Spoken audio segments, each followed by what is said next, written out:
हमें जहाँ पे मज़हब की बात नज़र आ जाती है हम तो फ़ौरन से पकड़ लेते हैं कि इसको ना जाने देना, अपने किरदार कशी नहीं करते। हमारे वो जून एलिया ने कहा था, बोलते क्यों नहीं मेरे हक में, अबले पड़ गए क्या ज़ुबान पे। कैमरा ऑन है, बता तो देंगे सिक्योर दिखाइए। तो क्या इनके बारे में बोलते हुए आबले पड़ते हैं जुबान पे? ये सोशल मीडिया वालों को, ये प्रिंट मीडिया वालों को, ये जो मीडिया वाले क्यों नहीं बताते? ये जो पिछले दिनों वाकया हुआ है लाहौर ग्रामर स्कूल का, जिसमें वो बच्चियों ने कहा कि अभी हमारी तस्वीरें लीक हुई हैं और हमारी जो है वो टीचर्स हमें हरास करते हैं, किधर गई आवाम सारी?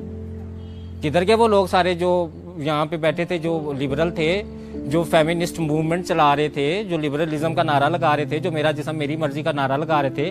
उन लड़कों की, वो लोगों की ज़बान पे आबले पड़ गए। आप क्यों नहीं बोलते? आप क्यों नहीं कहते कि इस तालीमी निज़ाम को बंद किया जाए? भाई ये कैपिटलिज्म है, भाई ये सेकुलरिज्म है, इसको बंद किया जाए।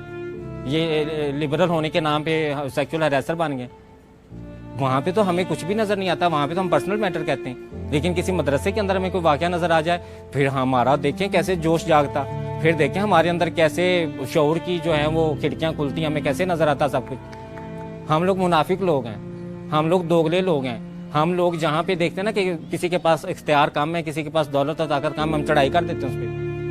और जहाँ पे हम देखते हैं किसी के पास दौलत और ताकत ज़्यादा है, वहाँ पे हम फिर फौरन डिप्लोमेटिक होके नहीं बिल्कुल ये पर्सनल मैटर है, देखें ये तो एक चीज़ का पर्सनल है, ये देखें कुछ हो सकता है उन्होंने कुछ किया हो सकता है उन्हीं के कसूर हो सकता है ये हो।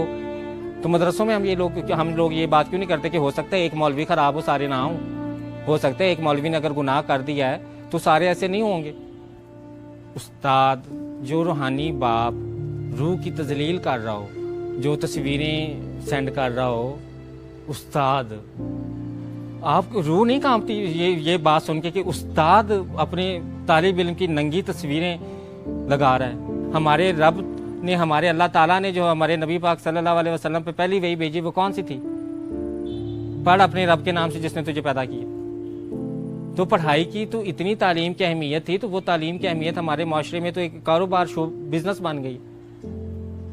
मतलब कि वो जो एक टीचर की कदर थी, वो जो एक रूहानी बाप की कदर थी, वो हमारे पास नहीं है। हमें पता ही नहीं टीचर क्या है। टीचर हो तो हमें पता हो, हमारे पास तो बिजनेस है कि प्राइवेट स्कूल्स में आजकल जो है ना डे बड़े मनाए जाते हैं। आज हम जो है वो टूरिज्म डे है, आज फलाना डे है, आज फलाना डे। क्या कि अगर तो रोज़ पढ़ाएंगे तो माँ बाप से पैसा कैसे खींचेंगे? वो चीज़ जो होनी चाहिए बिजनेस, वो कहाँ से आएगा? फिर उन्होंने ये बहाने रखे हुए, फिर ऐसे दिन मना के ना तो वो माँ बाप से जितना वसूल कर सकते हैं वो करते हैं। मतलब कि मुझे तो लगता है कि कल कलां कोई ऐसा वक्त भी आ जाएगा कि स्कूल वाले कहेंगे कि आपके बच्चे की जो है ना साइकोलॉजिकल हेल्थ और मेंटल हेल्थ के लिए आप जदाद का आधा हिस्सा भी हमारे स्कूल में रखवा दें, ताकि बच्चा जो है ना वो मेंटली रिलैक्स रहे, उसे पता हो कि मेरे पास फ्यूचर सिक्योरिटी है। सारी बात ऐसे तो नहीं ना कहेंगे कि हमें आधा हिस्सा जदाद में से दे दो। उसके लिए भी एक बहुत बड़ी फिल्म बनाएंगे, उस फिल्म के अंदर फिर उन्होंने मुख्तलिफ फैंसी लफ्ज़ इस्तेमाल करेंगे। बहुत ज़्यादा ज़रूरत है साइको सोशल काउंसलिंग की आपके बच्चे को, और उसकी फ्यूचर सिक्योरिटी बहुत ज़रूरी है। आप तो जानते ही हैं ना, तो आप ऐसा करें अपनी जदाद के कागजात भी हमारे स्कूल में रखवा दें। अभी उनका बस नहीं चलता, वो शुरू तो यहाँ से भी वो ये भी छोड़े ना। ये तालीम कौन सी है भाई? ये वो वाली तालीम है जो हमारे नबी पाक सल्लल्लाहु अलैहि वसल्लम ने कहा था कि इल्म हासिल करो चाहे चीन भी जाना पड़े। चीन में ये वाली दिन बनाने सीखने जाना था कि मड डे कौन सा, और पर्पल डे कौन सा, और ब्लू डे कौन सा, और फलाना डे कौन सा। ये वाला वो इल्म नहीं था। वो इल्म था जो हमें जहालत से निकाले, जो हम अभी तक नहीं निकले। फिर हमारे नबी पाक सल्लल्लाहु अलैहि वसल्लम ने फरमाया कि माँ की गोद से लेके मफहूम है कि कब्र तक इल्म हासिल करो।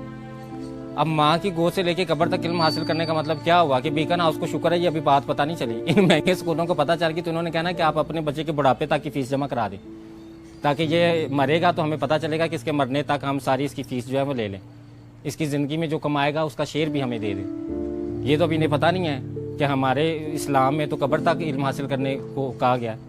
वही इन्हें आज ये पता चल जाए तो ये देखना आज कल ही ये कोई प्रपोजल निकालते, माँ बाप पेरेंट टीचर मीटिंग बुलाएंगे और उसमें कहेंगे कि भाई आपके बच्चे को मरने तक हम तालीम देना चाहते हैं। ये तो आप 16 सालों के बाद तो फिर हमारा बिजनेस बंद हो जाएगा, आपका बच्चा निकल जाएगा, फिर हम फीस कहाँ से माटेंगे? तो वो ये वाला इल्म नहीं था। हमें सोचना चाहिए हमारे नबी पाक सल्लल्लाहु अलैहि वसल्लम ने कौन सा इल्म हमें कहा था कि जाके हासिल करो। वो आपको वाक़या तो याद ही होगा कि जब फतह मक्का के मौके पे जो कैदी गुलाम थे उनको कहा गया कि आप 10-10 लोगों को पढ़ाएं और आपको रिहा कर दिया जाएगा। आज़ादी की कीमत तालीम के साथ जोड़ दी। मतलब कि आपको ये तो नहीं कहा गया कि आप इतना ज़्यादा माले गनीमत जितना भी है वो उस्तादों को दे दें। उस वक्त ये स्कूल उस वक्त के खुले होते ना तो इन्होंने कहना था कि जी ये माले गनीमत जितना भी है ना ये बच्चों की सोशल सिक्योरिटी के लिए हमें दे दें, ये हम अपने पास रख लेते हैं, बच्चों का माला तालीम देने। इन्होंने फिर भी माले गनीमत ले लेना था, तालीम नहीं देनी थी। अब मुझे समझ नहीं आती कि एक तो माँ बाप बेचारों ने जान तोड़ के, जान मार के, फाके करके, पैसे इकट्ठे करके बच्चे को स्कूल में दाखिल करा दिया। 10 साल मैट्रिक तक वो इंतज़ार कर रहे हैं कि ये कोई 20 दिन तो एक हफ्ते में मनाता है, पता नहीं किस किस चीज़ के ये दिन मनाता है। तो ये तो पता नहीं 10वीं के बाद निकलेगा तो ये क्या अफलातून चीज़ बन के निकलेगा। तो वो तो अफलातून बन के नहीं निकलता, वो तो या रेपिस्ट बन के निकलता है, या वो सेक्सुअल हरेसर बन के निकलता है, या वो ड्रग एडिक्टेड बन के निकलता है। कितनी यूनिवर्सिटीज़ में चले, मैं आपको सारला जाके दिखाती हूँ, वहाँ पे नशा लड़कियाँ और लड़के मिल के कर रहे हैं। वो जो कौम की माँ थी, वो जो माँ जिसके बारे में कहा गया था कि आप मुझे अच्छी माएँ दें, मैं आपको अच्छी कौम देता हूँ, वो माँ तो आज नशे पे लगी हुई है, वो तो आइस पी रही है। वो बाप, वो जो जन्नत का दरवाज़ा बाप है मुस्तकबिल का, वो लड़का जिसने बाप बनना है, वो लड़का जिसने आने वाली नस्ल को संवारना है, वो तो नशे पे लगा हुआ है।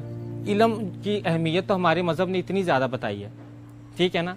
और उस इल्म की अहमियत को लेके हमने बीकन हाउस बना दिया, हमने दारे अरकम बना दिया, हमने सिटी स्कूल बना दिया, लेकिन हमने वो चीज़ नहीं बनाई जो बननी चाहिए थी।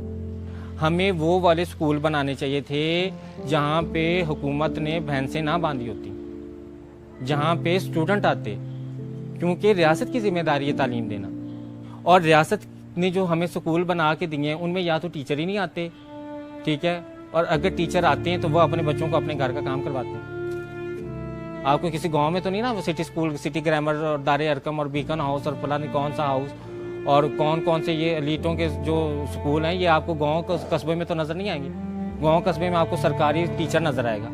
सरकारी टीचर का इमेज क्या है मुझे बताएं आप। एक रूहानी बाप गांव में भी बैठा हुआ है ना, हमारा जो एक कस्बे है इतने ज़्यादा, वहाँ पे भी एक रूहानी बाप बैठा है जिसकी हम बात नहीं करते।